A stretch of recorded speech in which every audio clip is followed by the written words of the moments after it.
Please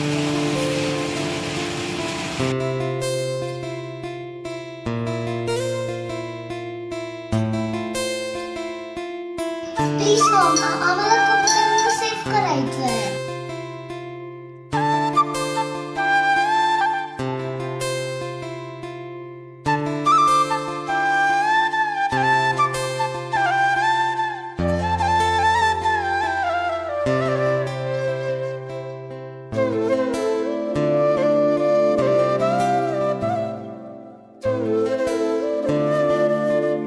hi everyone, welcome back to my channel. कसे आहात तुम्ही? अपेक्षा करते खूप छान मजेत मस्त असणार. तुमचाही विकेंड आमच्या विकेंडसारखा छान गेलेला असेल. आज वीकचा पहिला दिवस आहे, सोमवार, आणि पिया गेलेली आहे स्कूलला. आणि त्यानंतर सगळ्यात मोठं काम मला आधी करायचं होतं ते म्हणजे कपडे वॉश करणं. आणि जेव्हा विकेंडला आपण कुठेतरी फिरायला जातो वगैरे असे बरेच जे कपडे असतात ना, तर ते जमा होऊन जातात. आणि मग त्या दिवशी डोक्यात हेच फिरत असतं की मी कपडे कधी वॉश करणार. आणि माझंही तसंच झालं होतं. आणि ऊनही जरा छान वाटत होतं, म्हणून म्हटलं जोवर गॅलरीत माझी ऊन आहे तोवर ॲटलिस्ट अर्धे जे कपडे आहे ते छान वाढले पाहिजे, म्हणजे मग अर्ध्या दिवसामध्ये जे आहे हवेने जे आहे कपडे सुकतील. आणि असं सगळ्यांसोबतच होत असतं. जास्त कपडे असले की मग डोक्यात आपलं तेच चाललेलं असतं की आधी हे काम कंप्लीट झालं मग आपण निवांत. पण असं होत नाही, बरेच कामं असतात, पण मोठं काम संपलं तर मनाला जरा शांतता मिळत असते. आणि तेच जे आहे मी ते सगळ्यात आधी सकाळी माझं कपडे वॉश करण्याचं काम कंप्लीट करून घेतलेलं आहे.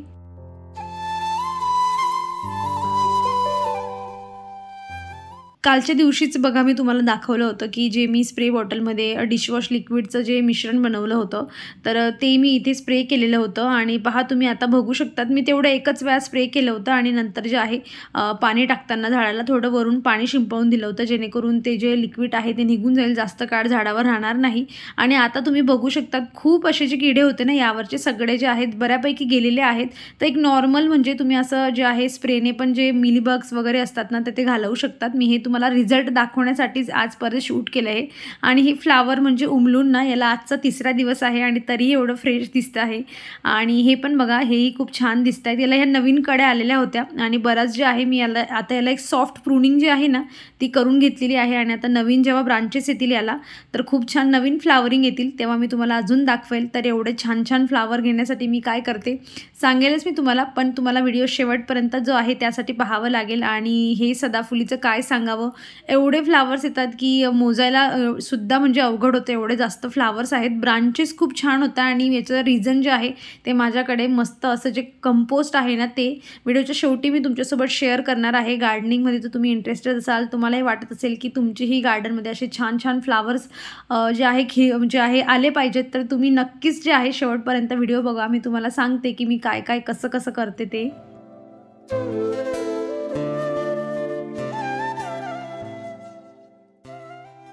मागे एके दिवशी मी तुम्हाला एक चटणी दाखवली होती आणि म्हणली होती की तुम्हाला जर जी रेसिपी बघायची असेल तर मला सांगा. आणि बऱ्याच कमेंट आल्या होत्या, तर चला आज मी रेसिपी शेअर करते. बघा इथे मिक्सीच्या भांड्यामध्ये मी भाजलेले शेंगदाणे असतात ते घेतलेले आहे. आणि जे काही आपल्याला म्हणजे सुके मसाले पाहिजे ते सगळे घातले. थोडा अद्रकचा तुकडा घातलेला होता. आणि जे आहे लसूण थोडे जास्त घालायचे. आणि तिखट जे आहे हळद, जिरा पावडर, धना पावडर हे सगळं घालायचं. आणि त्याचं छान थोडं असं एकदम बारीक नाही, थोडंसं असं करकरीत जे आहे ते छान मिक्सीमध्ये वाटून घ्यायचं आहे.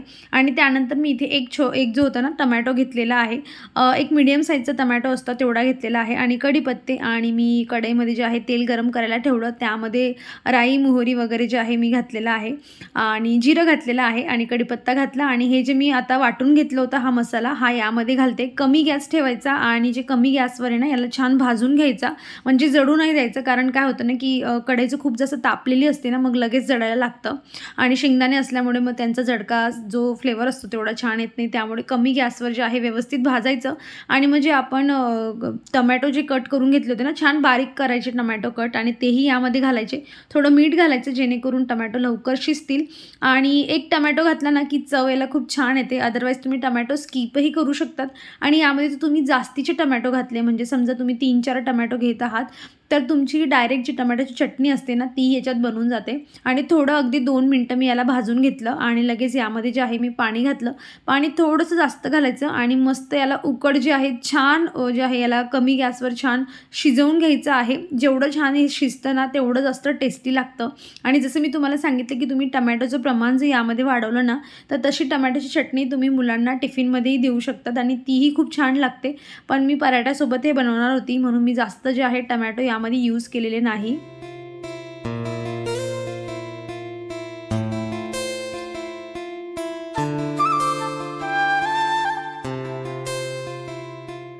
पंधरा ते 20 मिनिट लागतात. छान जे आहे मध्ये मध्ये थोडं मिक्स करत राहायचं आहे, नाहीतर मग खाली जी आहे चिकटायला लागते ही. त्यामुळे मध्ये मध्ये जरा मिक्स करत राहायचं आणि जसं जसं याचं पाणी कमी होतं आपोआप खूप असं तेल जे आहे याला सुटायला लागतं.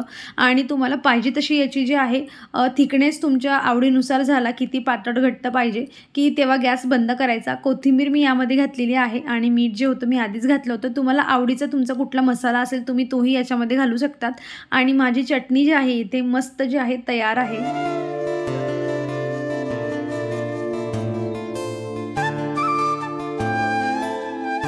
कटिंग म्हणजे जगली नाही जगली याचं मला आता एवढं काही हे विशेष वाटत नाहीये. पण ही कटिंग पाण्यात टाकून जे जे छोटे छोटे म्हणजे कड्या होत्या ना त्याही खूप छान उमलायला लागल्या आहे. आणि व्हाईट कलरचं जास्वंद खरंच खूपच छान दिसतं. तुम्ही बघू शकतात मी पाण्यामध्ये असंच ठेवलं आहे आणि मला असं वाटते की कदाचित याला रूट्स जे आहेत ते येऊ शकतात. कारण यासोबत मी अजून एक कटिंग टाकली होती त्या दिवशी रात्रीच, पण ती ना लगेच दुसऱ्या दिवशी खराब वाटायला लागली. तिचे पत्ते एवढे फ्रेश वाटत नव्हते. पण ह्या दोघं कटिंग आहेत ना ह्या खूप छान जे आहे त्यांचे पत्ते वगैरे खूप छान आहेत. तर मी असं विचार करते की याला असंच पाण्यातच राहू द्यावं, बघूया की काय कसा एक्सपिरियन्स येतो. आणि नाहीच जगली तर परत तर आम्ही तिथे ट्रेकिंगला जाणारच आहोत, तेव्हा मी परत छोटीशी कटिंग घेऊन येईल. पण सध्या ही अशी कटिंग खरंच खूप छान दिसते. फ्लावरचा कलर किती फ्रेश दिसतोय छान.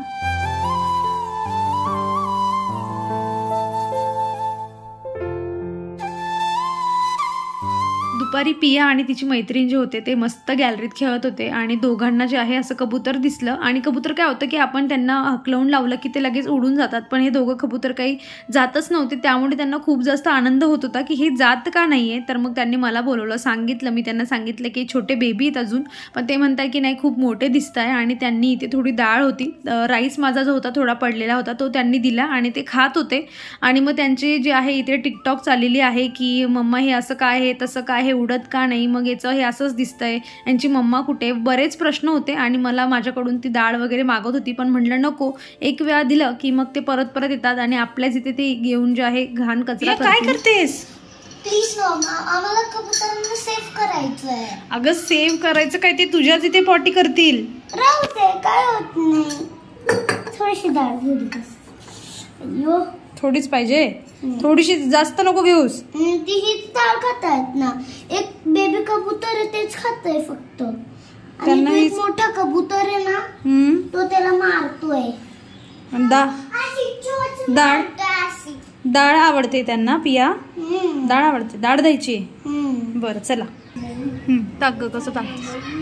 आम्ही असं टाकतोय, फक्त त्यांना दिसायला पाहिजे, तर टाकून काही फायदा नाही होणार माझा.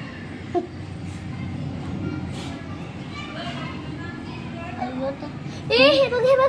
हो ग पिया, मी पियाला डाळ वगैरे काहीही देत नव्हती ना, तर तिने स्वतः जाऊनच जे आहे डाळ काढून घेतली आणि म्हणली की नाही नाही मला थोडं द्यायचं आहे. म्हणलं ठीक आहे चला देऊयात. पण भीती वाटते की एकदा कबूतर मागे लागले की मग ते परत परत गॅलरीत येणार आणि आपण कितीही क्लीन करा गॅलरी मग खराब व्हायला लागते. पण चला असो, काही हरकत नाही. जसं मी तुम्हाला म्हणली होती व्हिडिओच्या सुरुवातीला की मी तुम्हाला सांगते की मी काय टाकते झाडांमध्ये, याच्या आधीही मी एका व्हिडिओमध्ये तुमच्यासोबत शेअर केलेला आहे. आणि खरंच म्हणजे एवढे जास्त फ्लावरिंग मी आता मागच्या 3 ते 4 वर्षापासून जे आहे गार्डनिंग करते, पण एवढे जास्त फ्लावर ना म्हणजे रेग्युलरली माझ्या गार्डनमध्ये कधीच नाही आले. हे पहिल्याच वर्ष. आणि बरेच लोक मला जे आहेत आमच्या सोसायटीतले समोरचे वगैरे विचारत असतात की एवढे छान छान फ्लावर तुझ्या झाडांना येतात कसं काय म्हणून. तर मी त्यांनाही रेकमेंड केलं आणि चला आता तुम्हालाही सांगते. तर माझ्याकडे एक मस्त कंपोस्ट आहे. म्हणजे हे जे कंपोस्ट आहे ना, काय होतं ना की झाडांना बऱ्याच वेगवेगळ्या गोष्टी लागतात बघा.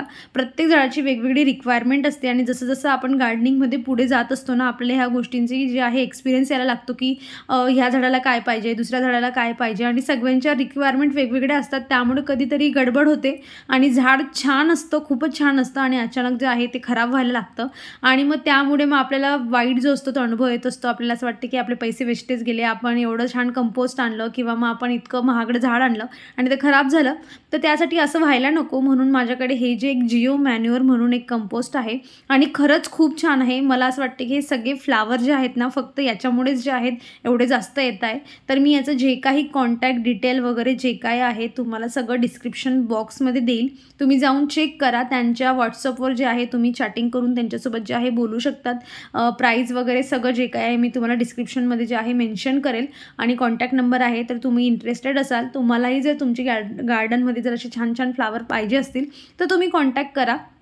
या व्यतिरिक्त फुलांच्या झाडांना खूप काही गोष्टी लागतात, जसं की DAP असो, NPK लागतं आणि ॲप्सम सॉल्ट लागतं आणि भरपूर अजून गोष्टी असतात आणि सीवीड फर्टिलायझर आणि मग घरच्या घरी आपण फर्टिलायझर बनवू शकतो. पण काय होतं ना, ते एवढे त्यामध्ये पॉवर नसते की ते आपल्या झाडांना एवढं बूस्ट करतील की त्यांना एवढी फ्लावरिंग येईल.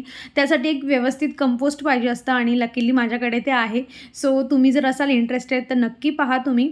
तसं मी काय करते ना, याला कसं यूज करायचं असतं की सायंकाळच्या वेळेला थोडी माती जी आहे उकरून काढायची झाडांची आणि मग थोडीशी माती बाहेर काढली की थोडंसं मॉइस्ट पाहिजे झाड, अगदी रुखं सुकं नको पाहिजे. थोडंसं मॉइस्ट असलं की थोडी माती जी आहे अशी वर करायची आणि याचे 2 मूठ जे आहे कंपोस्ट घ्यायचं आणि ह्या आजूबाजूला जे आहे जसं मी आता टाकलं तसं याला टाकायचं आणि जे आहे पाणी आता नाही द्यायचं, दुसऱ्या दिवशी सकाळी पाणी द्यायचं. म्हणजे हे थोडं सेट होऊन जाईल आणि लगेच पाणी द्यायचं नाही, कारण की आपलं झाड थोडं ऑलरेडी मॉइस्ट असतं आणि मग त्यामुळे जे आहे दुसऱ्या दिवशी पाणी द्यायचं.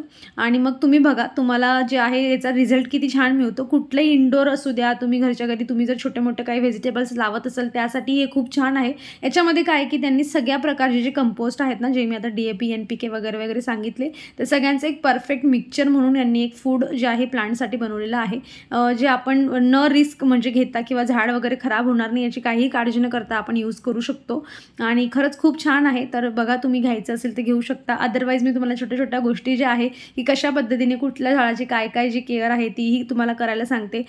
तुमचा म्हणजे एकही पैसा खर्च न होता, जसं मिलीबग्स होते मी तुम्हाला सांगितलं काय करायचं, तसं तुम्ही राईस वॉटर देऊ शकता झाडांना. तुम्ही बनाना पील फर्टिलायझर नाहीतर मग ऑनियन पील फर्टिलायझर हेही झाडांसाठी खूप छान असतं. पण मग काय होतं ना की ते रोज बनवा, मग त्याचा कचरा होतो वगैरे वगैरे, पण तेही छान असतं.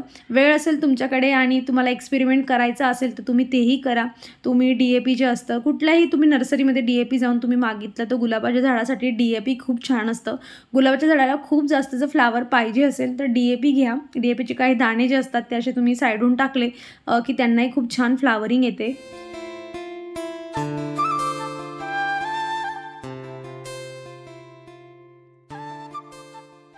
आपण जेव्हा कधीही नर्सरीमध्ये जेव्हा फ्लावरचे असे प्लांट्स बघत असतो त्यांची खूप छान मस्त फ्लावरिंग होत असते आणि आपण अपेक्षा करतो की घरी आल्यावर देखील ना आपल्याला असं वाटतं की हे फ्लावर जसे इथे फ्लावरिंग होते ना तसं घरी जाऊन फ्लावरिंग होईल. पण असं होत नाही, कारण आपण काय करतो फक्त त्यांना ऊन जे असतं ते मिळावं त्यांना व्यवस्थित किंवा त्यांची पाण्याची काळजी घेत असतो. पण त्या व्यतिरिक्तही भरपूर गोष्टी असतात ज्या करायच्या असतात आणि आपण त्या स्किप करतो. त्यामुळे फ्लावरिंग ही होतच नाही, जवळजवळ हळूहळू बंद होऊन जाते.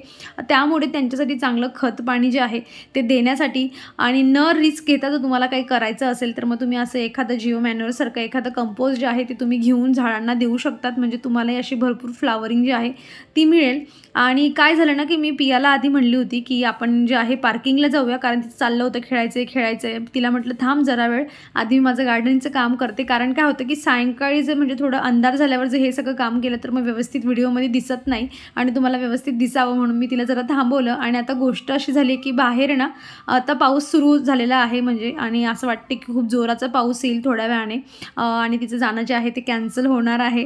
या छान पावसासोबत आता मी माझा व्हिडिओ संपवते. अपेक्षा करते की तुम्हाला आजचा व्हिडिओ आवडला असेल. कसा वाटला व्हिडिओ मला कमेंटमधून नक्की सांगा. आवडला असेल तर लाईक करा. चॅनलवर तुम्ही नवीन असाल तर प्लीज चॅनलला सबस्क्राईब करा. आपण भेटूया पुढच्या अशाच इंटरेस्टिंग व्हिडिओमध्ये. तोवर तुम्ही स्वतःची काळजी घ्या. So take care friends and bye.